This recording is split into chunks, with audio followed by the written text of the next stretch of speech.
निषेध करो, अरे मेलोडी चॉकलेट खाओ, मेलोडी चॉकलेट खाओ। कांद्याला मिळणारा कवडीमोल भाव आणि त्यात कर्जाचा वाढता बोजा यामुळे शेतकऱ्यांची चिंता वाढली आहे। बदलतं हवामान, इंधन दरवाढ आणि जागतिक पातळीवरील तणाव यांचा थेट परिणाम शेती आणि सामान्य जीवनावर होताना दिसतोय। त्यामुळे शेतकरी, नोकरदार आणि सर्वसामान्य नागरिक यांच्या आर्थिक अडचणी दिवसेंदिवस वाढत असल्याचं सध्या चित्र आहे। याआधी मे महिन्यात मराठवाडा आणि पश्चिम महाराष्ट्रात अवकाळी पाऊस झाला। या अवकाळी पावसामुळे शेतीचं मोठ्या प्रमाणात नुकसान झालं। आता एकीकडे जागतिक संकट, अवकाळी पावसामुळे शेतीचं नुकसान, कांद्याला योग्य भाव नाही, या सगळ्यामुळे शेतकऱ्यांची आता कोंडी झाली आहे। रक्ताचं पाणी करून पिकवलेला कांदा आता शेतकऱ्यांच्या डोळ्यात कसं पाणी आणतोय?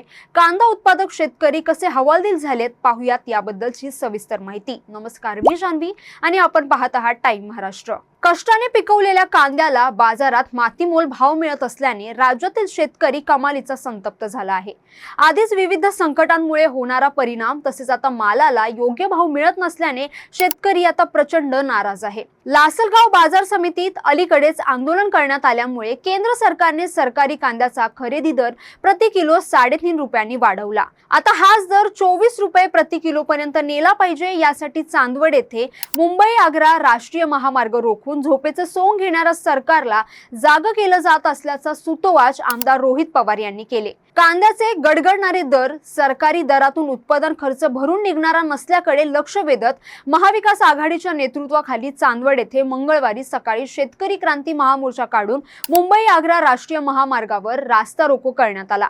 या आंदोलनात आमदार रोहित पवार, राष्ट्रवादी काँग्रेस शरदचंद्र पवार गटाचे प्रदेशाध्यक्ष शशिकांत शिंदे आणि माजी मंत्री अनिल देशमुख, अंबादास दानवे, काँग्रेसचे प्रदेशाध्यक्ष हर्षवर्धन सपकाळ यांच्यासह सीपीएम अर्थात मार्क्सवादी कम्युनिस्ट पक्षाचे नेते गळ्यात कांद्याच्या माळा घालून सहभागी या आंदोलनात झाले होते। काही दिवसांपूर्वी कांद्याच्या सर्वात मोठ्या लासलगाव बाजार समितीत आम्ही आंदोलन केलं होतं। ते केवळ एक ट्रेलर होतं आणि चांदवड येथील आंदोलन मोठा ट्रेलर असणार आहे आणि यानंतरही जर सरकार जागं झालं नाही तर मग काहीतरी वेगळं करावं लागेल, असं आमदार रोहित पवार यांनी यावेळी सूचक वक्तव्य केलंय। या आंदोलनाच्या पूर्वसंध्येला केंद्र सरकारने नाशिक जिल्ह्यातील सरकारी कांदा खरेदीचा 1235 रुपये दर 1580 रुपयापर्यंत वाढवला। 18 तारखेला आंदोलनातून दबाव पडला म्हणून 3.5 रुपये वाढवले।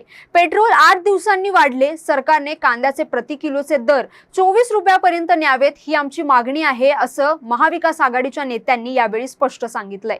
नाफेड हे दिल्ली अर्थात केंद्र सरकारच्या अंतर्गत येतं। चांदवड मधून मुंबई ते दिल्ली हा राष्ट्रीय महामार्ग जातो। राष्ट्रीय महामार्गावरील चांदवड चौफुलीवर आंदोलनाद्वारे महामार्गावरील वाहतूक ठप्प करण्यात आली। दिल्ली झोपलेली आहे, तसेच मुंबई झोपलेली आहे। त्यामुळे शेतकऱ्यांच्या सोबतीने आम्ही दिल्लीला जाणारा मार्ग रोखल्यानं केंद्र सरकारला जाग येईल। महायुतीतील राज्य सरकारवर दबाव येऊन सरकार जागं होईल, असं आमदार रोहित पवार यांनी यावेळी सांगितलंय। अजूनही वेळ गेलेली नाहीये। शेतकऱ्यांच्या डोळ्यात अश्रू दिसत आहेत। उद्या रक्ताचा अश्रू यायला तिथे वेळ लागणार नाही। शेतकरी कष्टकऱ्यांकडे बघून या सरकारनं जागं व्हावं अशी सर्वांची भूमिका असल्याचं यावेळी महाविकास आघाडीच्या नेत्यांनी स्पष्ट केलंय। यावेळी शेतकऱ्यांनी संतप्त होत रस्त्यावर कांदे देखील फेकल्याचं यावेळी पाहायला मिळालं।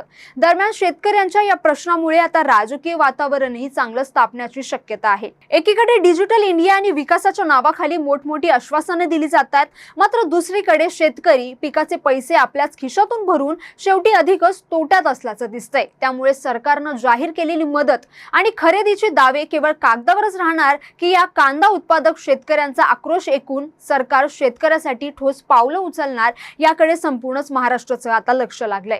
पुढे सरकार खरंच शेतकऱ्यांच्या मागण्या गांभीर्याने घेणार का आणि कांदा उत्पादकांना न्याय्य दर कधी मिळणार की हा प्रश्न पुन्हा एकदा फक्त राजकीय आश्वासनांपुरताच मर्यादित राहणार का?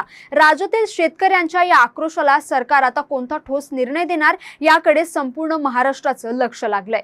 तर तुम्हाला सगळ्या या परिस्थितीबद्दल काय वाटतं? तुमचं मत आम्हाला नक्की कमेंट करून कळवा आणि अशाच व्हिडिओसाठी टाइम महाराष्ट्राला फॉलो आणि चॅनलला सबस्क्राईब करायला विसरू नका। धन्यवाद।